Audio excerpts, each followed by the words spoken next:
voulons-nous, nous qui sommes là aujourd'hui, voulons-nous de l'indépendance? Lorsque une telle question se pose, certains peuvent se tromper et se dire que la frange engagée de la jeune génération africaine ou béninoise, aujourd'hui, pour la plupart, qui nourrissent des sentiments anticolonialistes, notamment anti-français, et diatribes contre le franc CFA par exemple. Certains, en voyant ces choses, pourraient faire l'analyse optimiste qu'il y a un nouveau réveil de l'Afrique. Et que l'Afrique, à travers sa jeune génération, est en train de se lever et de revendiquer son indépendance. Permettez-moi d'exprimer mes doutes. En mettant en miroir les acteurs sociaux et politiques des années de lutte de libération nationale, les vrais problèmes que nous avons aujourd'hui, c'est que contrairement aux luttes des années 50-60, la France et l'Europe de l'époque se sont métamorphosées, ont muté et se sont installés davantage et plus profondément en nous.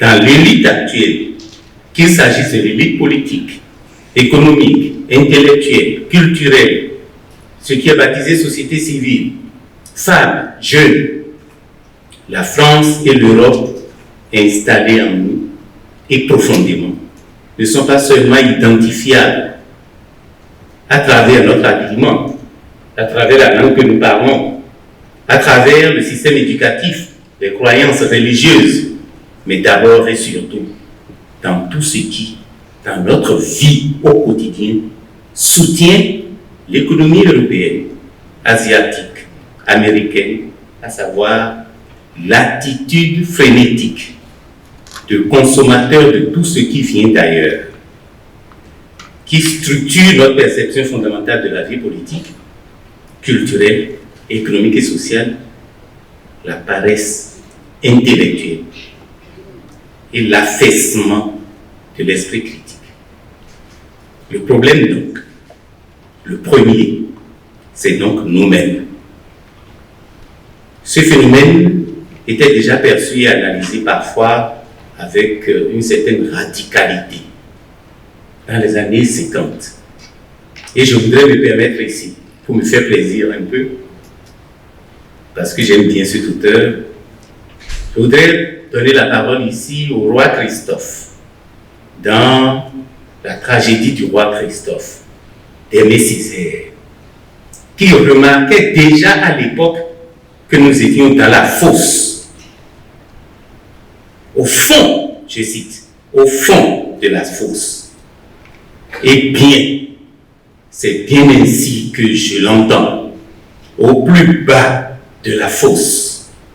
C'est de là que nous crions, c'est de là que nous aspirons à l'air, à la lumière, au soleil. Et si nous voulons remonter, voyez comme s'impose à nous le pied qui s'arc-boute, le muscle qui se tend, les dents qui se serrent, la tête, oh, la tête, large et froide. Et voilà pourquoi il faut en demander aux nègres, plus qu'aux autres, plus de travail, plus de foi, plus d'enthousiasme, un pas, un autre pas, encore un autre pas, et tenir gagner chaque pas. C'est d'une remontée jamais vue que je parle, messieurs, et malheur à celui dont le pied flanche. Fin de citation. La troisième question que je me suis posée, c'est quelles sont alors les pistes majeures si nous voulons de l'indépendance? J'en ai énuméré trois pistes. La première, que l'élite se rende ou qu'on rende l'élite contrôlable. J'ai montré qu'une société qui n'a pas de règles uniques, de normes convenues, et où tous les acteurs ne respectent pas les règles, qu'une telle société ne peut pas s'assumer et encore moins être indépendant. J'ai été loin en disant qu'aujourd'hui au Bénin, par exemple, aller devant le tribunal reste un malheur social, voire politique. Non pas seulement à cause des travers réels que traîne la maison justice, mais aussi parce que l'irresponsabilité sociale et morale est devenue la règle et non l'exception, et donc populaire entre griffes. C'est pourquoi rendre les élites comptables devant leur population, mettre en place des dispositifs, des dispositions institutionnelles pour rendre chacun et tous responsables des actes que chacun pose de manière équitable, me semble le fondement durable d'une société de véritable liberté et de démocratie.